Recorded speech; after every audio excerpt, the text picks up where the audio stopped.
Les amis, aujourd'hui, une vidéo sur la hiérarchie des armes.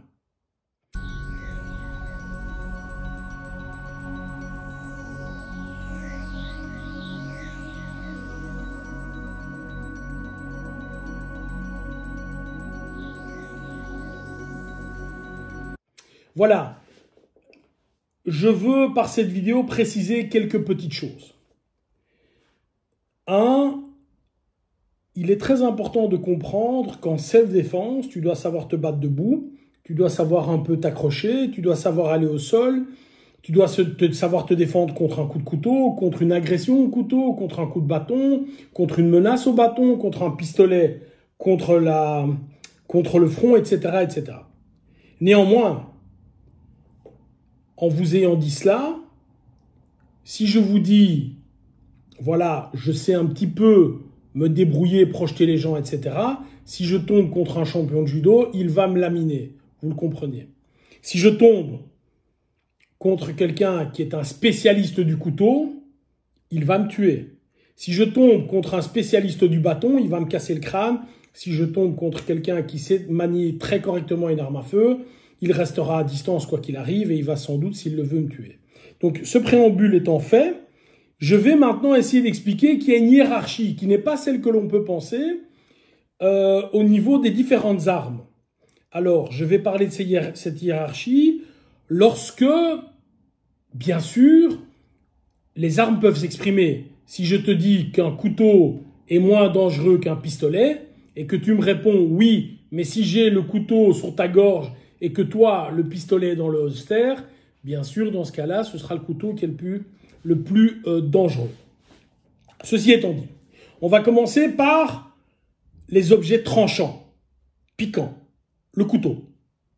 Alors, je parle du couteau et dans notre métier de la self-défense, on va parler du couteau, mais en réalité, je peux parler d'un tournevis, je peux parler d'un verre cassé, je peux parler d'un cutter, je peux parler d'un cubotage, maintenant le nom m'échappe, excusez-moi, d'une griffe.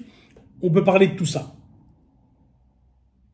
C'est la première arme et paradoxalement, alors qu'en un coup, elle peut donner la mort, c'est la moins dangereuse de toutes. Entendez-moi bien. Avec un couteau, si je me bats contre quelqu'un qui n'en a pas, j'ai un grand avantage. Et c'est ce que je dis tout le temps, si vous êtes à niveau égal et qu'il y en a un des deux qui a une arme, il gagne. Si vous avez un niveau différent et que l'autre a une arme, donc si toi tu as un niveau supérieur et que l'autre a une arme, tu as à ce moment-là une chance de t'en sortir. Tu as une chance. Exactement comme si je mets un couteau dans les mains d'un enfant de 10 ans et que tu dois combattre avec lui, normalement tu vas gagner. Ça ne veut pas dire que tu ne vas pas être blessé, hein, mais normalement tu dois gagner. Maintenant, le couteau a des qualités et a malheureusement certains défauts.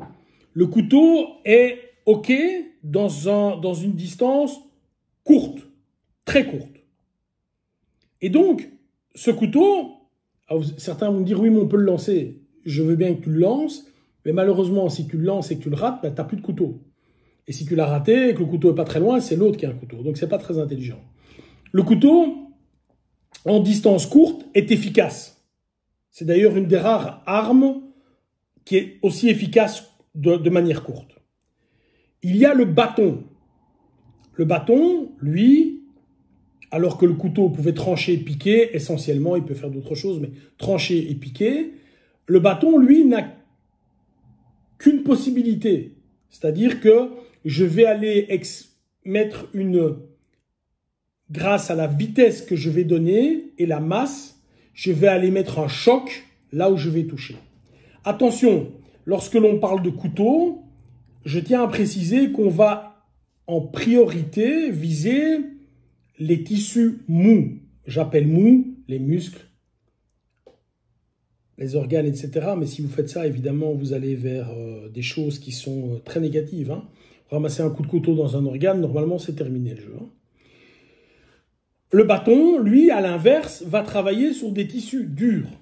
Et lui, à l'inverse du couteau, encore une fois, va prendre toute sa dimension dans une distance moyenne. Si la distance est trop longue, 5 mètres, bah, le gars, il a un bâton, c'est bien, mais bon, il n'y a pas de problème.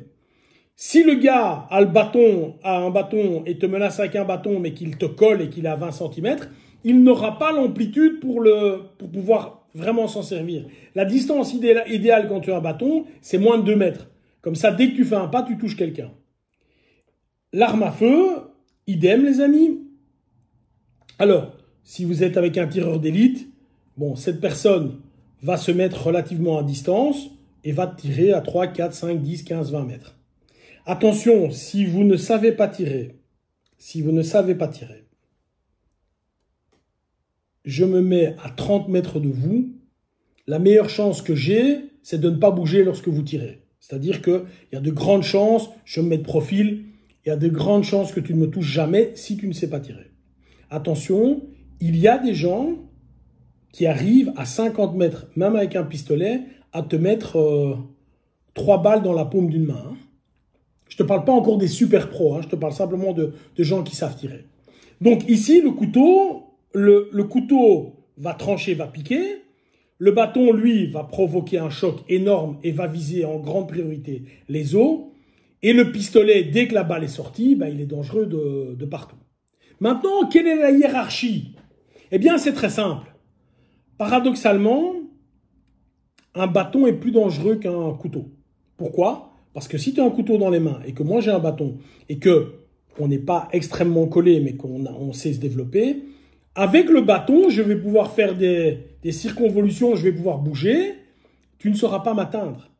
Et même si tu essayes de piquer, si je shoote sur ta main ou si je shoote sur ta tête, si je shoote sur ton bras, peu importe, je risque de casser le bras instantanément. Je tiens à préciser, tu ramasses un coup de bâton sur le bras, je ne te parle pas d'un coup de bâton en carton, un vrai bâton, pas une matraque de policier, parce que les matraques de policier, comme elles sont en caoutchouc, elles sont faites pour faire mal, pas pour casser.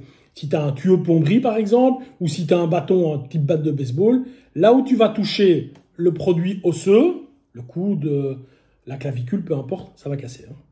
Donc ici, comprenez, le couteau est moins dangereux que le bâton.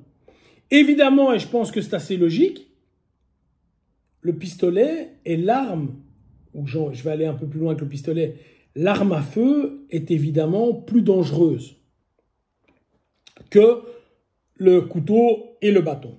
Et donc, la hiérarchie est la suivante. L'arme la plus dangereuse, c'est le pistolet. Ensuite vient le bâton. Ensuite vient le couteau. Ensuite vient simplement le pied-point. Et quand je dis pied-point, c'est la lutte, c'est le combat mano à mano, quoi. Donc comprenez bien, si la personne sort un couteau, j'ai deux options. Si je suis censé, la fuite ou moi trouver un bâton ou un pistolet. Mais tout le monde ne se balade pas avec un bâton ou avec un pistolet. Si la personne sort un bâton, j'ai toujours deux options, j'en ai même trois. Soit j'ai une très grande distance entre nous, et alors je peux m'enfuir. Soit je n'ai pas cette distance, mais j'ai de la chance, je suis armé, j'ai un pistolet. Soit je colle la personne. Je colle. Concernant maintenant le pistolet, que tu colles, que tu aies une moyenne distance ou une grande distance, ou comme je le disais en début de vidéo, si ta distance est moins de 30 ou 40 mètres, tu as un risque vital. Donc malheureusement, contre le pistolet, tu ne sais entre guillemets rien faire si l'attaque est lancée. Quand je dis l'attaque est lancée, c'est-à-dire qu'il est à 3 mètres, il t'a visé, il a décidé de shooter et il s'est shooté. Là, tu ne sauras rien faire. Donc, je résume ma vidéo. 1. Mano à mano. 2. Une arme tranchante et piquante, couteau, cutter, etc. 3. Bâton. 4. Arme à feu. Bye bye.